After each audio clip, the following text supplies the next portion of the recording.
Human factors began in the airline industry in America originally, back in the 1980s really, when they had a significant number of major crashes. A team funded by NASA started to look into what it was that made pilot error, and that's really the origin of human factors training.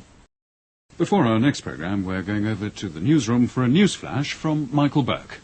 An airliner with 118 passengers on board has crashed on the M1 motorway in Leicestershire. It came down near Kegworth, just short of the East Midlands Airport.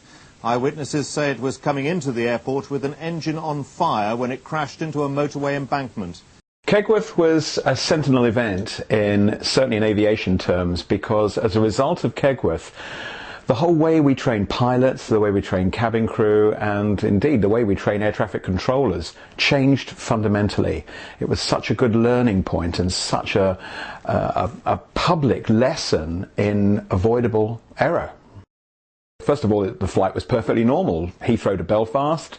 When they climbed up to their cruising altitude of about 30,000 feet, the left-hand engine started to break up, which caused a lot of vibration. But it wasn't actually a fire, so they didn't get the fire warning, which would have been a very clear indication of which one it was.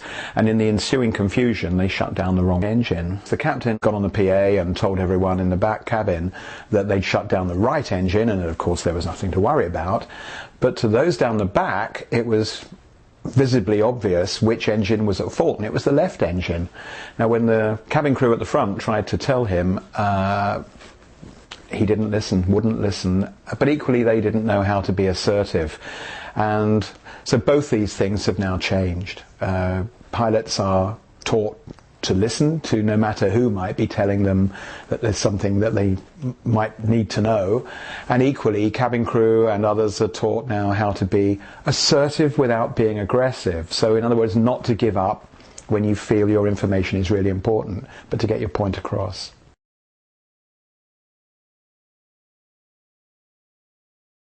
Trainability go into organisations to help them to change their processes and their behaviours towards safety, increased safety, and by doing that they become more self-aware, more team-aware and more situationally aware. It changes their leadership, it changes their communication, it changes their whole behaviour.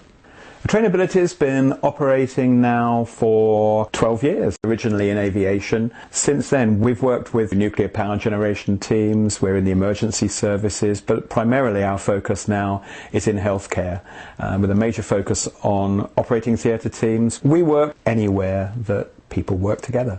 Trainability are also really interested in bringing the safety improvements that human factors training can do into child and adult safeguarding, for that matter. The Munro report that came out after the baby Peter Connolly scandal had erupted suggests the same things, that human factors training really would be essential as a way of protecting social workers as well as the children from potential failures, and helps to point out how these so-called obvious clues to things going wrong, actually they're not so obvious, and you need a real understanding of human factors issues in order to be able to identify them early and to intercept them.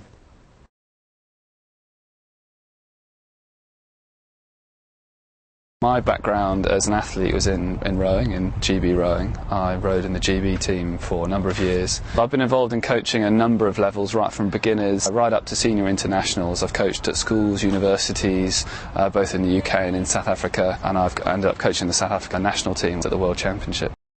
Human factors in sport is really about drawing the best out of the individual. At high level, you find that people have the physiology and the technical skill necessary to achieve success, but you see varying levels of performance at World Championship, generally due to how people manage themselves or don't manage themselves under pressure. What I'm able to do is notice the common strands between the training they have in the aviation industry and what happens in high-level sport, and how that really transfers to healthcare. So really what we're trying to get across is the importance of simple things like a short brief and a short debrief, and how important that can be in terms of preventing things going wrong in that moment, but also future events, learning for future events. That's common with aviation. It's mandatory, it's part of standard practice. That's still not happening consistently in healthcare. Some teams are very good at it. Some teams don't do it at all. So what makes a difference between a high reliability team, a high performing team, rather than just a good performing team, is the fact that they will brief and discuss what should happen, but what could also go wrong and who would do what if it did. And then afterwards they debrief to capture those successes, those things that went right, as well as the things that maybe didn't go quite so well. And what that helps to do is make them safe by design, not by luck.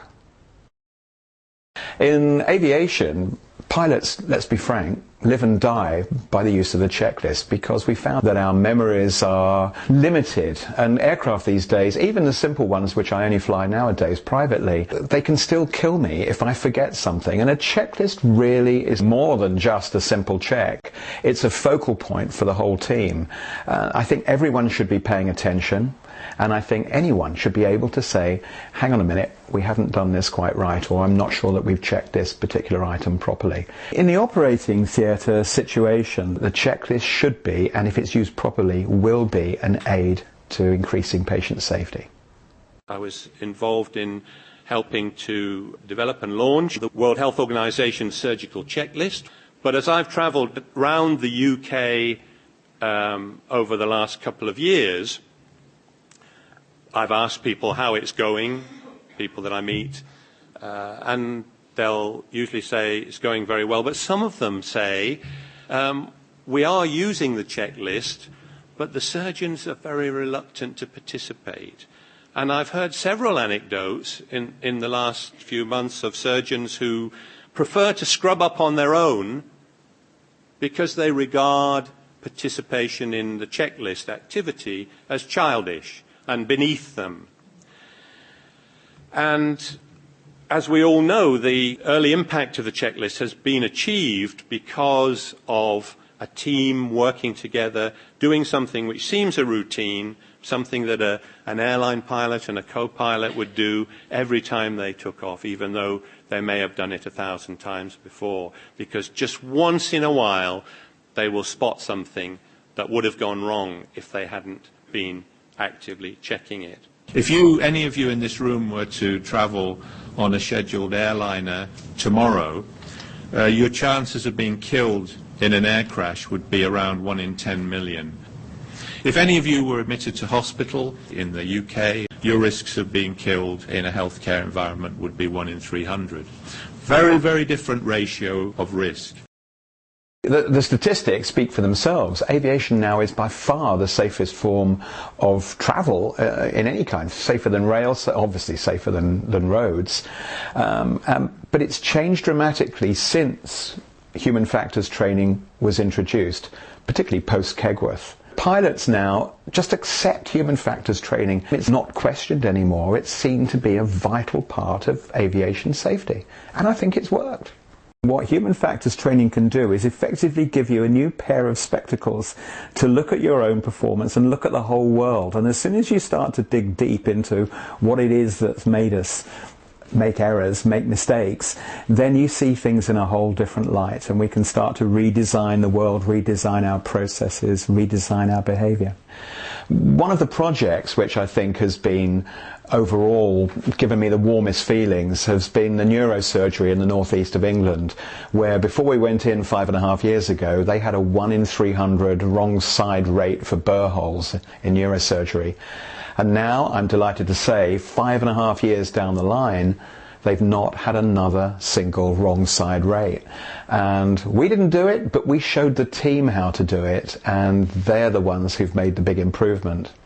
But I suppose the icing on the cake was the phone call we received one day from a friend who's a consultant anaesthetist saying, "We saved a life today, Trevor."